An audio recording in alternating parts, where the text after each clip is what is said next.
My next guest is a legend, Don Bouer, actually back from season 1. Stuff was so good we just had to do it again. Don's been diving since the 60s. He's been teaching since the 70s or 80s. Not only scuba diving, but marine rescue. He works one of the most treacherous, dangerous beaches, Daytona and South Daytona and Ponce Inlet. A hoot to be around. I've never seen personality like this in my life. I mean, this guy's having more fun and doing more at 77 than most people I know, even younger than me. I just hope I'm there at this age, but gosh, his take on everything is just amazing. He's just fun to listen to. He could literally talk about the sand and it's funny. People are, hey Don, hey, he just walks the beach. He knows everybody. His parrot wasn't with him this time. It's at his other location, unfortunately. But yes, he has a parrot. But over 40 years of beach training, law enforcement training, marine rescue, lifeguard, and of course scuba diving instruction. There's a wealth of knowledge there. He's definitely somebody I learn a lot from, and I hope you enjoy this next interview with the great Don Bouer.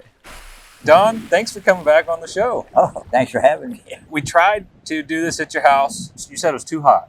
It's too hot there, yeah. East onshore winds, and I live on a dune. It's west of the dune, so it's a bowl back there, triple-digit numbers. It's just too hot. We pulled up in to do it, and you pulled up next to us in the car and said, follow me. Here we are. We're on the beach here in South Daytona. That's a result of which hurricane? This is from Nicole, last year's Blasteruski. Ian was the one the year before that just wrecked this town. Well, the beach still looks beautiful, but man, this seawall is destroyed. Oh, it looks like Beirut in a lot of places. And I only know Beirut from TV. So, real quick, for those that don't know your story, you were back on one of the first episodes of season 1. That was definitely a learning phase. It's always a learning phase. You started diving in, you said 1980? Actually, no, in the 60s. So when I was in high school. You started diving in high school in the 60s.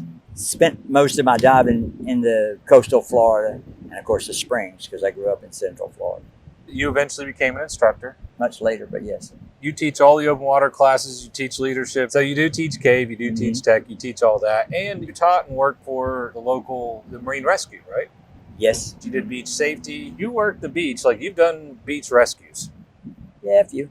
You're not going to give me any concrete answers. I don't know how to answer that. You know, sometimes it's almost like you're tooting your own horn. No, I had a good career. It was fun. I'm old and I have experience. I'd say experience. Jeez. All right, I'm just going to leave it at that. What should I say? What would a person say? From our first interview, people reacted really strongly to what you said about putting a mask on the forehead. Now, you said that you don't have any problem with you or students putting a mask on the forehead as long as you're not in chop to sit there and chit-chat with each other.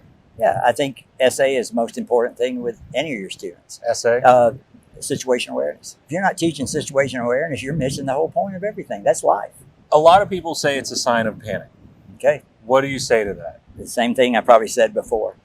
This is not a panic move. This could be a panic move, even though it's associated with certain technical diving courses. They always put it around, turn their mask backwards. And I guess that erases the idea of like, they didn't just pull it down and go, oh God. You know, they didn't do that. All the rescues that's ever involved equipment other than just swimming ability and your rescue tubes. Every aquatic sport, they put their mask on their head. They put their goggles on their head. It's just a normal, relaxed, this is how we function. Just setting up there doesn't cause any problems at all for a person. It's a very simple, almost automatic reaction. Yeah, okay. Kenny, did you see that moray? You know, something like that. People got really riled up about this. Yeah, you told me, yeah. What are you? I hear people saying, "Oh no, that's a sign of panic. You're teaching them bad habits. They're going to lose their mask and all this stuff." What do you say to that? I say I agree with that person because they know how they teach their students. And to me, they're failing them. They're not teaching them situational awareness. If you come up and the water's 4 foot seas, I just keep my mask on and Kenny, did you see that moray? And wait for the pickup. It just used to really get on me when I would hear students from leadership level chastising students with their mask on their head, and I thought, why? What's the problem? Now, if you don't recognize that student's in trouble, you really need to take an aquatic lesson about aquatic behavior.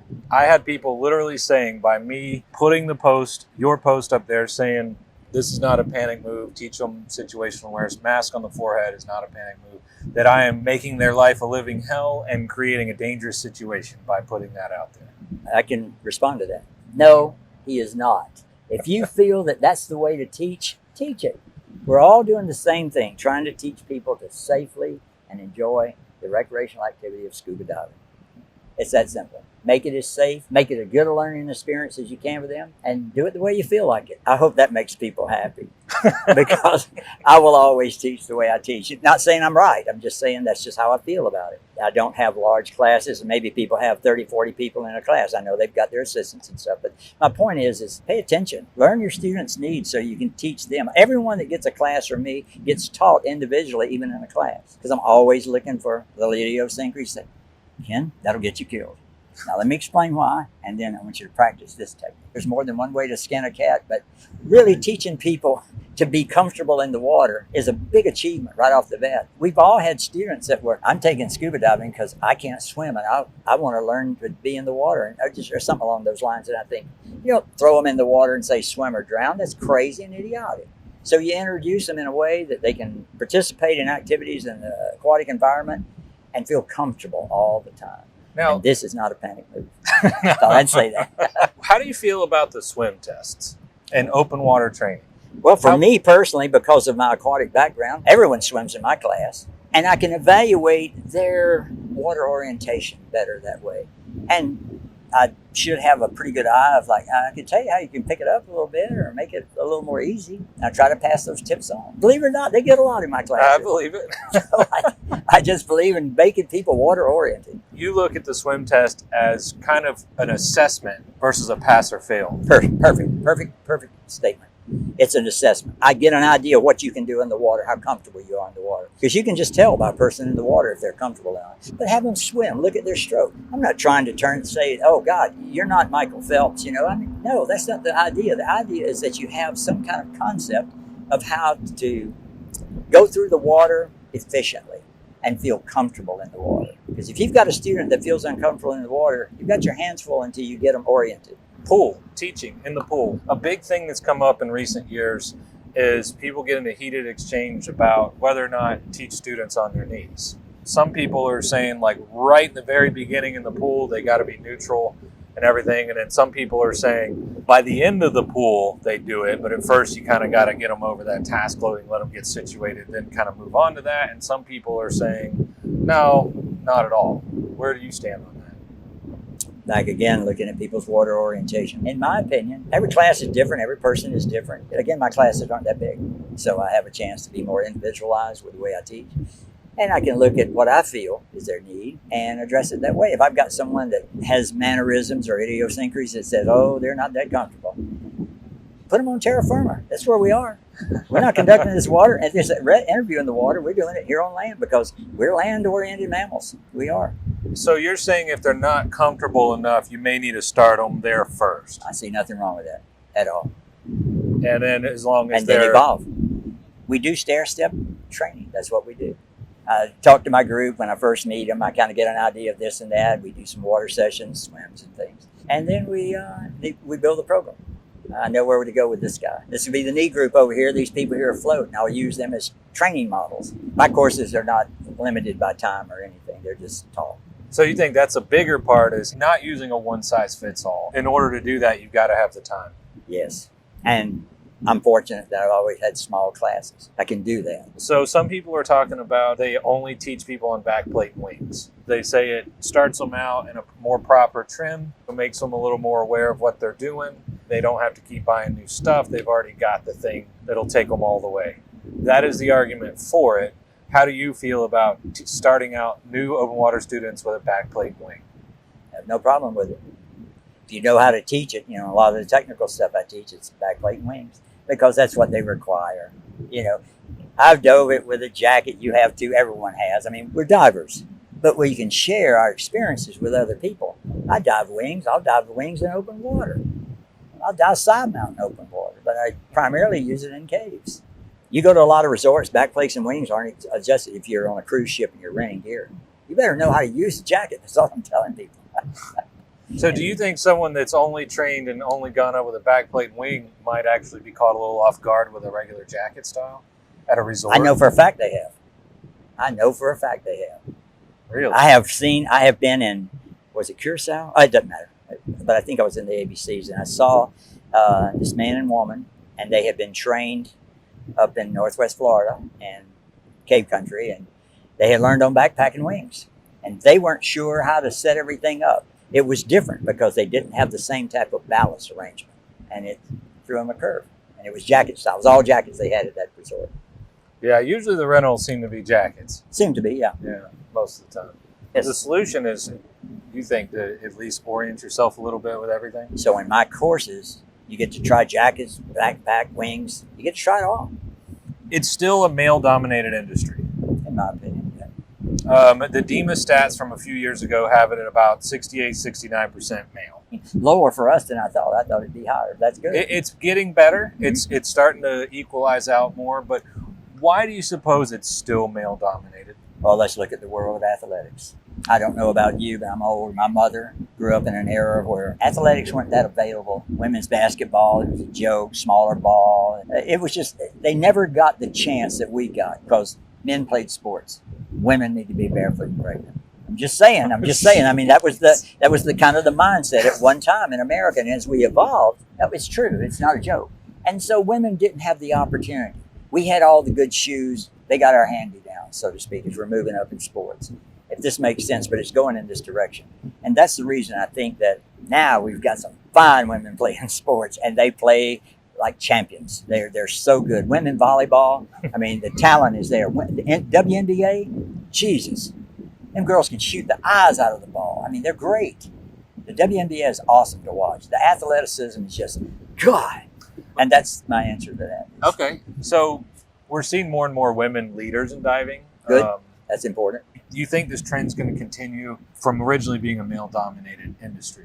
Do I see it balancing out? Is that Yeah. the question? Make sure I understand. I don't see how it can't. I don't see how it can't. I have never known a girl that dives that doesn't love it and tries to get her girlfriends to do it. It's too enjoyable. It's not gender-specific activity. Anyone can do it. Don, what do you think is when a new student is looking to get scuba certified, they're shopping around, all right, I made a decision, I'm going to do it, but they don't know where to start. What's one piece of advice you give them? Definitely shop around. And you've had teachers and professors and instructors that sucked. Primarily personality, political views, whatever the case may be. But there was a personality conflict. It just, man, I can't. And you've had ones that, my God, in fact, I want to be like that guy. That guy is great. You know what I mean? He communicates so well, and he makes me feel. And you know, you've had that exposure. So that's my answer, really.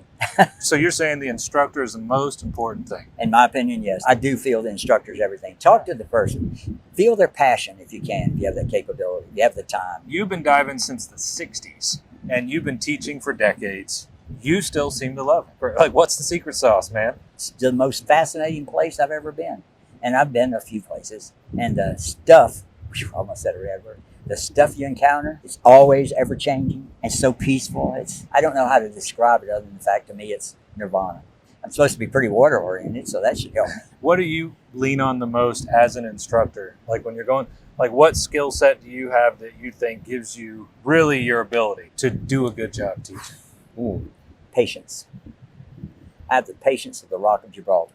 I will sit there and go with you, go over kicking with you if you have something that is stressing you a little bit until we get it right. I think probably my best asset, and I'm not being conceited, I just really think it is because I've always noticed it with others and trying to learn from other instructors, as we all do. Steal from each other. If you don't, you're a dumbass because that's what we do. We learn more. Never stop learning. But you steal from each other. Like, what do you mean by that? Absolutely. Like if I hear you say something, oh, that's a great way to say that. I'm getting it. I'm sticking it into my repertoire when I talk to my class. One of the big elements of being a good instructor is learning and borrowing, and like you said, stealing little nuggets from other instructors. It helps me. It helps me from being all powerful, all supreme Oz. And again, patience. Patience to me is a virtue. I'm very fortunate. I have a lot of patience. I did a private student a couple months ago, right? Wonderful. And I've always taught, the figure 4 with fins. You can lean on something, go Absolutely. like this, put it on like that, or you can do it sitting down. But she said, well, I call that the flamingo. Well, it's pretty flamingo-ish to me, too. Right? Isn't that perfect? Yeah. God, yes. The figure 4, a.k.a. the flamingos. Yeah. Have you ever heard the flamingo? Never heard that term, but it's perfect. Because you always see flamingos standing around on one leg, preening. It's a good visual. Yes, it is. And that was the most recent class I had. And I was like, boom, that changed a whole term moving and forward. you learn from a student. See, we still learn from students. Absolutely. They'll say something and you'll think, holy shit, I never put in that phrase before, but that's perfect. Because now I see how they see it. Son of a gun, there is more ways to skin a cat. You don't have to just be set in your syllabus. Screw that. Learn from everyone and make it work. You know, like the great Don Bouer said in a past interview, if you stop learning, you die. You do. That's an absolute. It's the biggest takeaway line ever. It came from you. What are you most looking forward to right now, just you personally? A little bit longer on the planet. Yeah? Yeah, God, yeah. How old are you right now? 77. 77. Yeah. Well, Don, thanks for coming on, man. Oh, thank you. Always a pleasure. Surprised I got a retake. You let us come up to your home, your corner of the world here, Daytona. We thought this would make an interesting backdrop. Also, what's the name of this park? Frank Rendon Park, A1A, Daytona Beach Shores. And if you want to support my channel, go to sweetwaterscuba.com. We have all the good stuff like the shirts, the hats, the stickers, everything. Autographed kids books are on there and wholesale opportunities for retailers. Don't forget, we're on almost every major channel, put out daily content, new stuff all the time. I'm on live all the time, so hopefully I'll see you on either TikTok, Kenny_Dial, Instagram, Sweetwater_Scuba, Facebook, just search me, or just search me in your browser, Kenny Dial. One of those should come up. Finally, the YouTube channel has all the podcasts and all of the short form stuff. It actually kind of has everything in one spot. Either way, I hope to see you on one of these apps, on one of these pages. Whatever connects us to the underwater world, I hope to see you there. Let's show the rest of the world the rest of the world.